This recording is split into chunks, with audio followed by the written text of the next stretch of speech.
สบายดีมื้อนี้จะพามาบอกวิธีการและขั้นตอนในการทาบกิ่งมะม่วง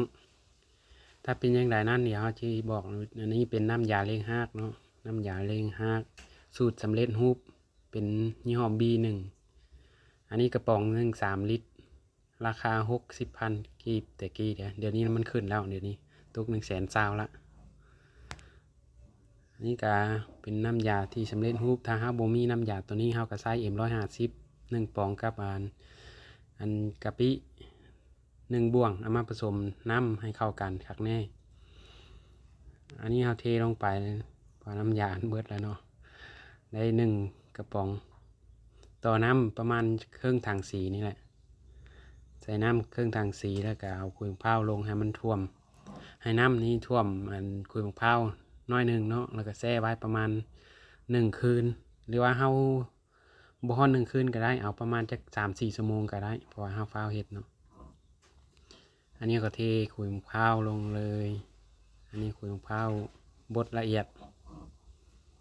อันนี้ขุยมะพร้าวบดละเอียดเทลงเลยก่อนอื่นเราต้องซอยห้างมันออกเนาะซอยห้างมันออกให้ละเอียดเป็นหักฝอยหักนะเราต้องตัดออกแล้วก็หักแก้วมีเอาบ่ต้องปล่อยให้มันยาวเกินไปตัดไอ้ซ้ำนี้แล้วไปล้างน้ำให้สะอาดในเมื่อเราแช่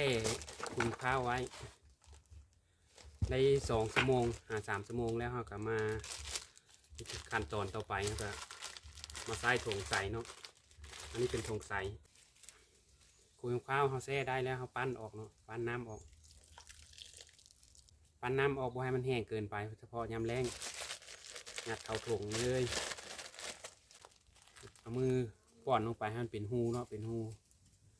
พอเราจะใส่เงาม่วงนี่เข้าไปมันจะใส่ง่ายเอามือปั่นเข้าไปมันเป็นหูเรางัดเข้าไปเลยแน่นเท่าไรให้ดีแล้วเสือกมันเมื่อเขายัดให้มันแน่นแล้วเอาเสือกฟางมามัดเสือกฟางมามัดว่าสำเร็จเนาะตัวนี้สำเร็จขั้นตอนที่ 1เดี๋ยวเขาชี้ผ้าไปทาบกิ่งอันนี้มันเป็นอันกิ่งน้อยเขากระทาบใส่ง่าน้อยเอาถ้าชี้ทาบใส่ง่าใหญ่ต้นม่วงน้อยที่เขาใส่เบ้าแล้วขั้นตอนที่2เขาก็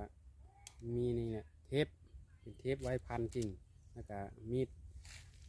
อันนี้เขาจะเลือกง่าตัวนี้เนาะตัว2 ง่านี้ตัวมันเท้าเทียมกันตัวใกล้เคียงกันสุดเนาะอันนี้เป็นน้ำดอกไม้สีทองขั้นตอนในการทาบเราก็ต้องมาลิแขนงเอาก่อนต้องมาปาดเปลือกมันออกก่อนมาปาดเปลือกมันออกก็ตัดท่อน้ำเลี้ยงบ่ให้มันกินน้ำหลายเนาะเพื่อตัดท่อน้ำเลี้ยงมันต้องได้คูดเพื่อบ่ให้เนื้อมันโป่งหุ่ม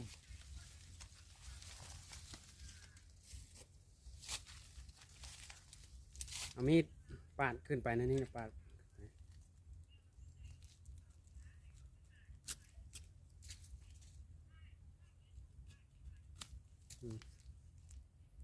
แล้วมาปาดทางหลังมันอีกบานนึง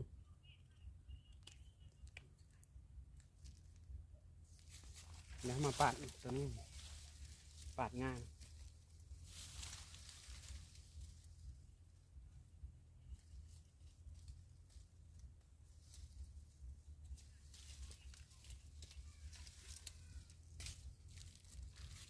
แล้วเทปมัดนี่เป็นเทปใสมันจะเบิ่งง่ายเวลามันติดมันเชื่อมกันเบิ่งง่าย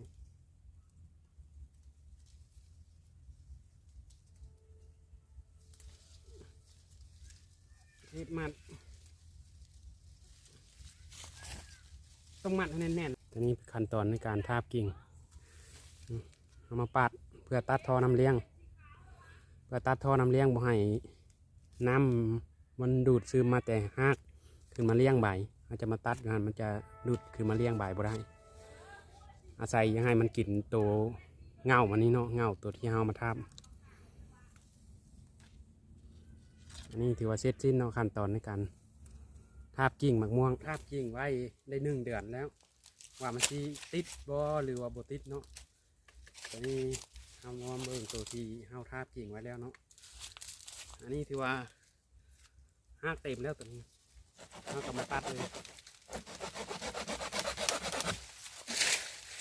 ตัดตัวนี้พร้อมปลูกแล้วเนาะพร้อมปลูกเบิ่งห้างถือว่าเต็มทงแล้วตัวนี้ที่ว่าเขาตัดไปมันก็บ่ตายตัวนี้ตัดไปปลูกเลยก็ได้หรือว่าสิตัดไปบ่งไว้ก็ได้บ่งปล่อยมันบ่งจะทงดำก่อนแล้วหดน้ำยาเลี้ยงฮากก่อนให้มันติดขักแน่ฮะมันเต็มทงแล้วอย่าไปปลูกตัวน้ำใจ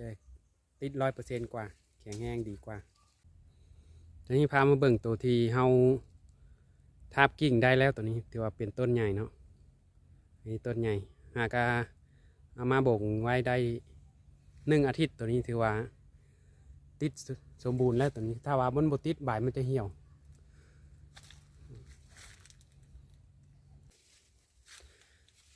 พันธุ์มะม่วง3 ฤดูข้างตัวสีออกดอกแล้วก็มีเนาะถ้าเป็นดอกแล้วทั้งนี้ก็นี่คือกันเป็นดอกเต็ม